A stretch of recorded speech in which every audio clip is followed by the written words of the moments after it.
Good day mga sir at welcome back na naman sa ating channel. At matagal-tagal na rin tayo hindi na kapag-upload, no. At ngayon, share ko sa inyo itong ating nabili na another tools na naman, power tools.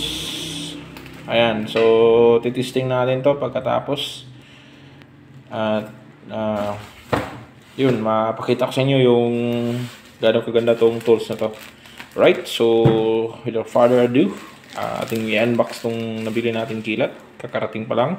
At kung bago pa lang kayo sa akin channel, huwag kalimutan maki-share at hit na rin ng notification bell para updated kayo sa aking video, para ganahan naman tayo.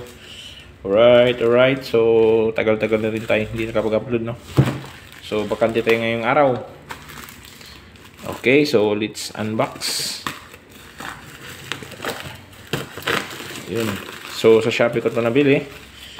At sa Cebu City na kilat ko lang ito nabili. Yan. Sa may so ilalagay ko lang yung description, yung link sa description. Yun. Dito. Right. Yun. Ito na siya. So mayroon siyang kasamang instruction manual. Right.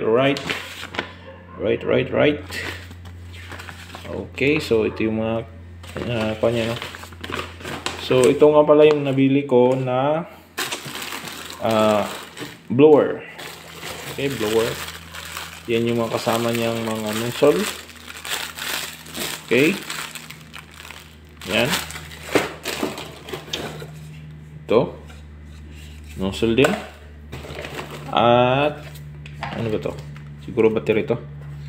So di battery na to, hindi saksak. Bali 20 volts. Okay.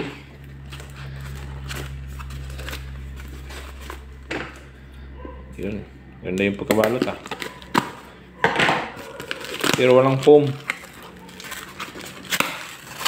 Free pa pala. Ano to? Free? Ay! Sa sprayer pala to. Parang spray. Yan. Kung meron kayong dito natin nilagay. Halimbawa, magpipintura kayo, pwede itong gamitin. Ayan yung kanya, no? Sprayer. Yan. So, titesting din natin to. Okay. Ito nga pala. Ito lang pala yung battery niya. Ayan, nakalagay. Ayun. So, meron tayong battery. Okay. So, malaki-laki itong battery na to. 3 point something to. 3.0 each. Right. So, ito naman yung charger niya. So, marami tayong ganito kasi meron akong kilat din na ang tawag dyan? Tar inflator. So, ito yung dust. Dito magtitipon-tipon yung mga kung halimbawa. Meron kasi itong vacuum. Hindi lang ito pang blower, meron din siyang vacuum. Ngayon, ito yung kanya, no? Ito yung kilat lithium hair dryer. Hair dryer, blower, air vac. Yan. Pwede ito hair dryer, pwede ito vacuum. Yan. So yung kanya 1,003 13,000 rate per minute, air volume 2.8. Yan. So hindi ko kabisado ng ganyan, no? Ano ba to? Squared 2.8 m squared per minute. Okay, so anyway, ito lang yung kanya, no? So dito dust instructor niya. Yan, so titesting na natin to mga sir. Yan, yung puging-pugi naman yung kanya ito. Yan, so yung dust bag natin ito, kung halimbawa magba-vacuum kayo, so dito yan ilagay natin. Kasi ito yung vacuum niya. Dito yung vacuum niya kasi wala siyang switch. Yan, wala siyang switch para mag-reverse yung motor. So, ang kon nito, si stay is dito natin to ilalagay. Ayun, yung dust niya. Kung magba-vacuum kayo. Pero pag mag-blower kayo, siyempre kukunin natin yan. At pwede natin ilagay dyan dito. Yan. So, parehas lang sa yung diameter nito at saka ito. Okay? So, ngayon, ititesting natin gamit tong battery ng kilat. Ayan. So, maraming variant to na pagpipilian nyo sa Shopee. Yan. Mayroong dalawang battery, basta marami siyang kon. So, ilalagay ko lang yung link sa description. At ito naman yung mga kon niya. Kukunin nga natin tong mga bala niya sa nozzle.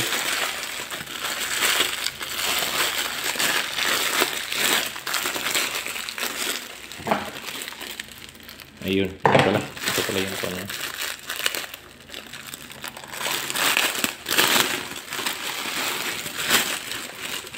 Okay.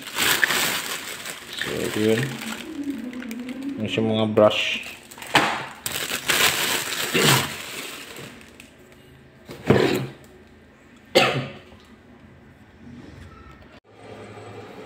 Okay mga sir, so yan, na-install na natin yung battery. So, ang gagawin natin, ito yung nozzle niya. Testing muna tayo sa blower kung malakas nga ba. So, ito yung kanya, no? Meron siyang mga lock dito. Yun, so make sure lang na mapasok natin to, tapos twist natin.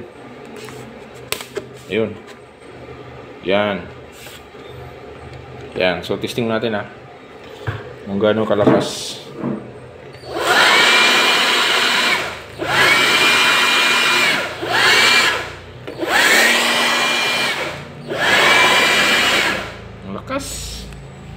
Malakas siya.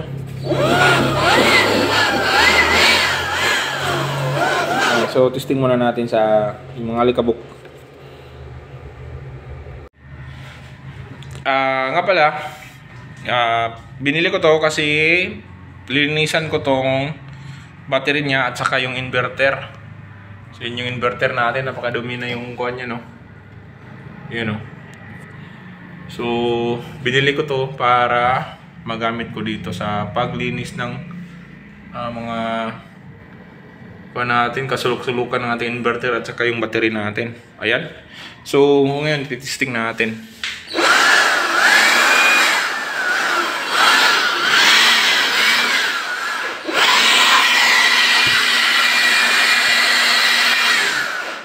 Yan, napaka-useful.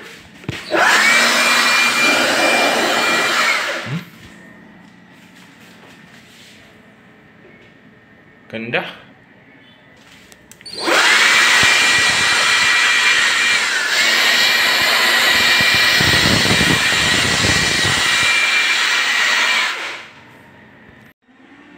So yun, testing na natin at sa tunog pa lang na ang blower niya, napakalakas talaga. So variable din tong kanya switch. Pwede nating hinaan, lakasan, yan o.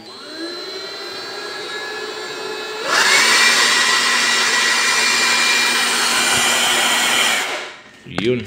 So, sa tunog pa lang, napakalakas na. So, kung meron kayong magagamitan ng ganito, mas maganda itong mga cordless na. So, wala na mga nakasaksak, no?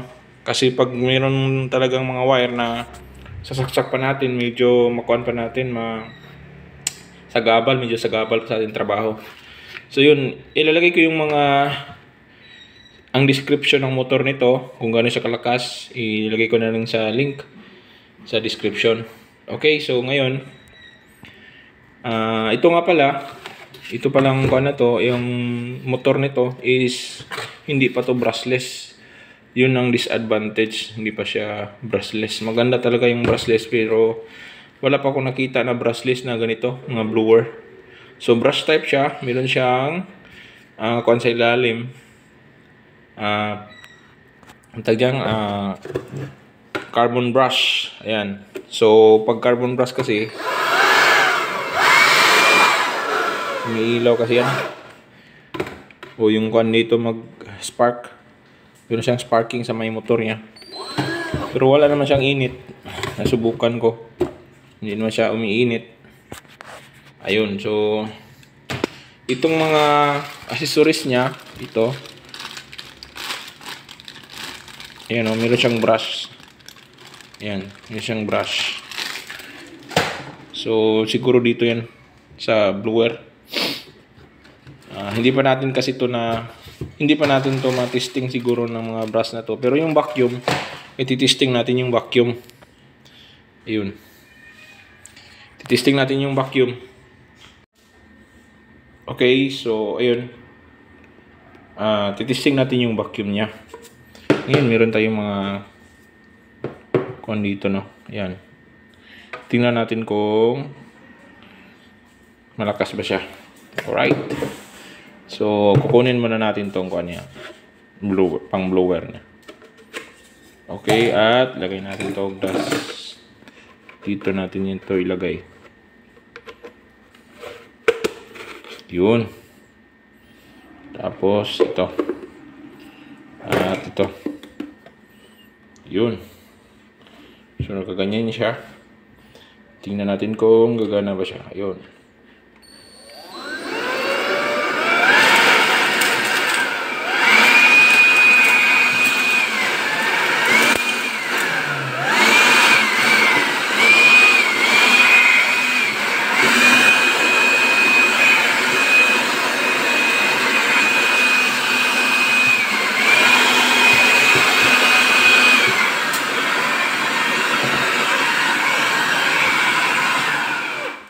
Yun, malakas pala.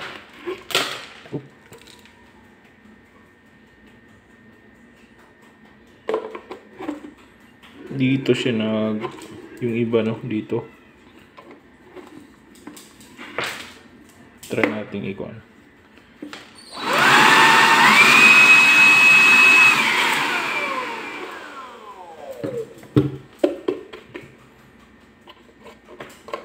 Yun, yung iba hindi napasok. Pero at least, tingnan natin dito. Malalaki kasi itong mga bato. Pero pag mga sasakyan, yan o, malalaki kasi ito, mayroon pong mga bato-bato. Pero at least, meron siyang, naka-vacuum siya ng malakas. Ayun. So, meron siyang zipper dito. Ayun.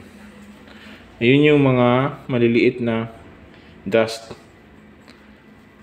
Yun, mga alikabok. So, okay rin siya. Yung mga sasakyan kasi, meron siyang mga maliliit lang na alikabok. Goods pa rin siya. Kahit dito nakalagay yung... Kasi mga bato-bato, malalaking bato kasi yun dito. Hindi siya makapasok dito sa may butas. Siguro.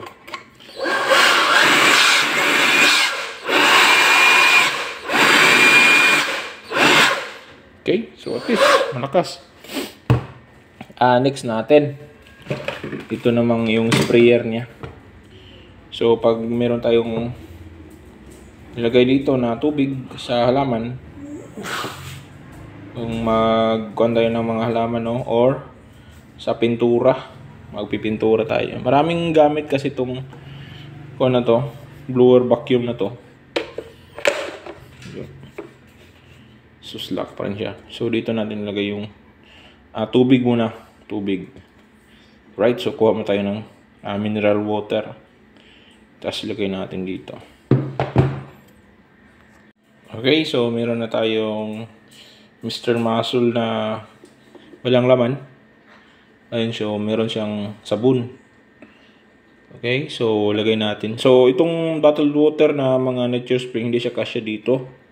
Hindi siya magkuhan. So ito lang yung Mr. Muscle, yung okay siya, kasya siya, thread niya. Okay, so yun. Tapos lagay natin ito. Yun. Testing natin. Okay, so yan. Ito yung kuha niya, no? Adjuster. Adjust natin dito. Okay.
Okay, so ayun, natesting na natin yung sprayer niya. So pwede siya gamitin sa pintura din. Ayan, so ubos yung tubig. Walang natira dito sa Mr. Muscle na ilang ml ba to? 500 ml. Ayan, so kailangan pala talaga pag nag-spray ka dito hindi nakayuko, naka-diretso lang yung pointing niya para hindi siya mahina. Okay, so overall okay naman siya. Pang DIY lang. Maganda. So gagamitin natin to. Maganda na siya kasi meron na siyang multifunctional na yung paggamitan niya. Pwede vacuum at saka cordless na rin. So ang disadvantage lang, hindi naka-brushless, brush type pa yung kanya. Ang carbon brush pa yung gamit niya. Pero overall sa presyo niya 1,200 kasama shipping. So goods na rin. Ayan. So sana nagustuhan ko na. Ayan, so hanggang dito na lang ang video natin at naway nagustuhan nyo yung natin, yung unboxing at review sa Kilat na blower vacuum, pero nakalagay dito lithium hair dryer. So pwede naman din ito sa hair dryer. So sabi ko nga multifunctional itong tools na to at napaka-useful. So ayan, highly recommended ko ng tools na gamitin nyo sa mga DIY at yung gamit natin sa mga pang-araw-araw din na mga gamitin natin sa bahay. Alright? So dito na lang at see you on my next vlog. Thank you.